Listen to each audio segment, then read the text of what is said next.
Welcome to 2024, and we are starting off with COVID. But I do have some snuffliness, so if you hear that in the recording, then I apologize. But starting off this year, we're going to start talking about the channel direction, and boy, do we have a great video to kick off the year with. We have a bike for you today. So a little bit of background.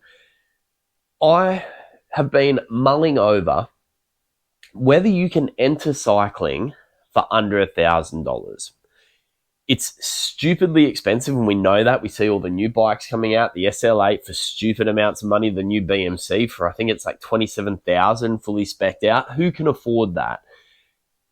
One of the biggest barriers to entering and participating in our sport is the cost. And so what I wanted to see is, what are the cheap road bikes like? And so I started playing around with some branded road bikes, and I went to the local bike shop. I said, hey, what's the cheapest road bike that you can give me? And they said 1.8K.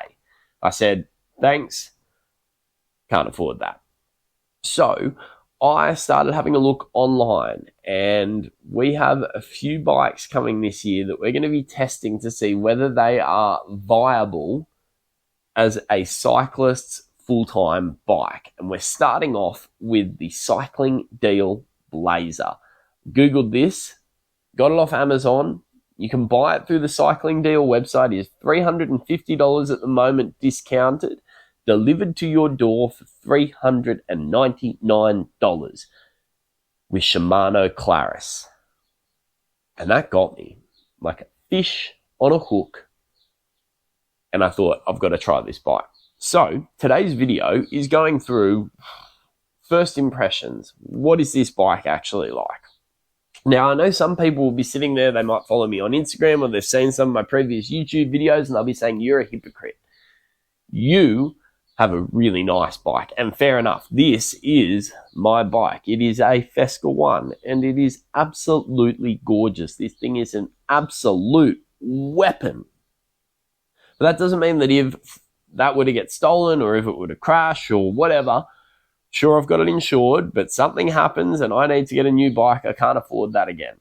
So, is it possible to break down the greatest barrier, I think, to participation in cycling, the cost, and try and review some bikes for under $1,000? Let's find out, starting with this puppy. Unboxing, let's go.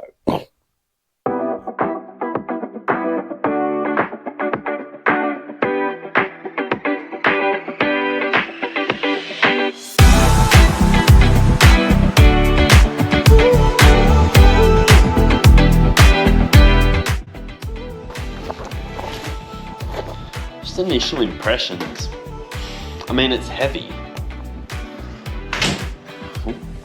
but like not that heavy.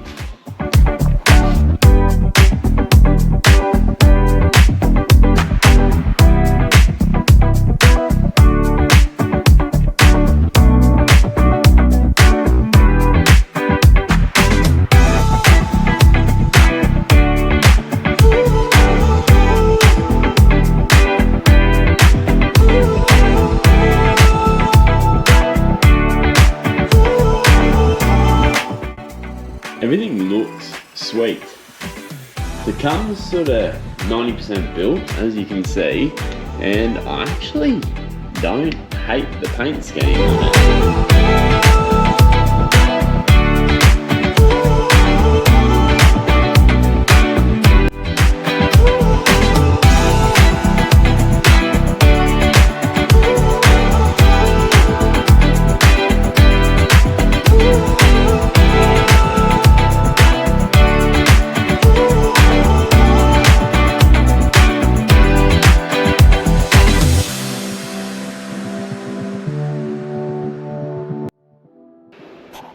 I mean, look, just to put back into context, this is a $350 bike with Shimano Claris, Tektro brakes,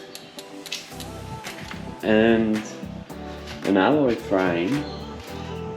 I mean, they're Claris shifters, and even the bar tape's not terrible. Whoever's cabled this has cabled it very strangely to come around the shoulder. But that's super easy. That's just cutting the cable, and that is just my gear cable. So that shouldn't be too hard to fix. I mean, it's even internally routed. It's more error than my GT. So anyway, I'm gonna knock out the rest of this tonight, and then finish off the build, and yeah, have a look at what this bad boy can do.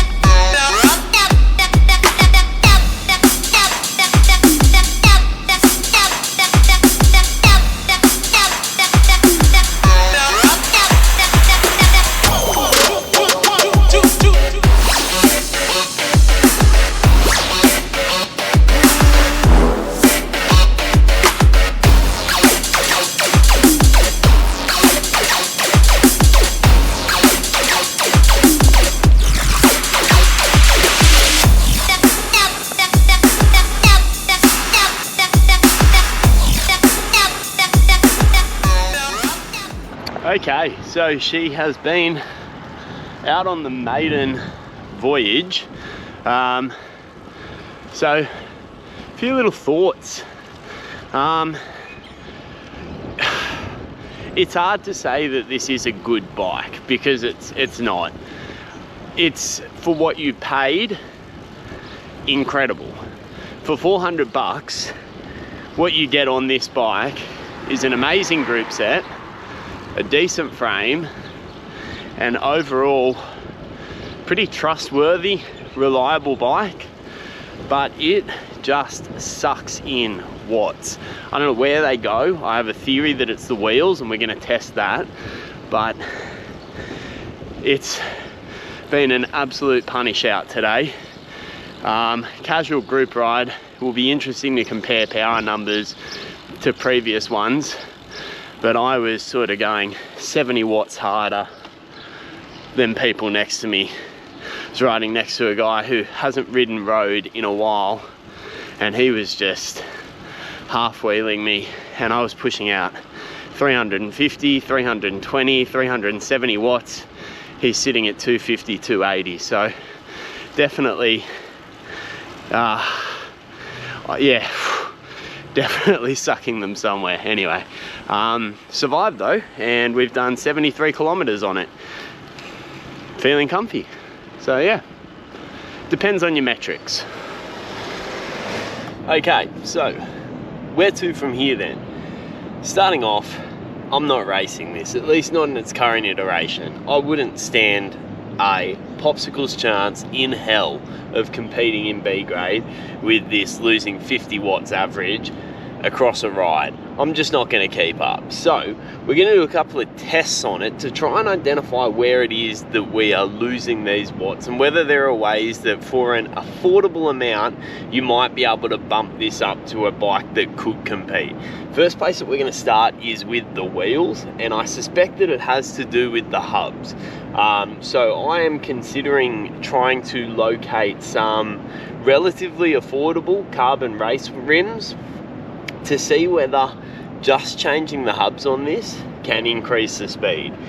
It's going to be dependent on whether this can actually house a 9 or a 10 speed cassette, or whether it's limited to the 8 speed. Now having a look, it looks like it's got a spacer on it, and so we might be in here.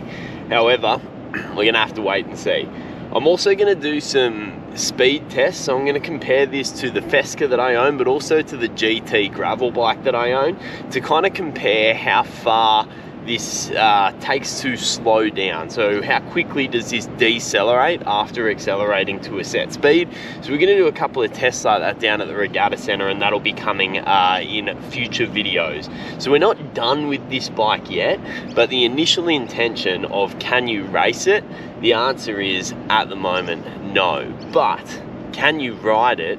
100%. And if you are looking at starting out riding and you don't want to dump 1800 on a bike from the local bike shop, This is a really good entry-level bike, and I would 100% recommend it to someone who's looking at joining their local group ride in the slow bunch and just trying to pick up the sport of cycling. I think this is really good for the industry.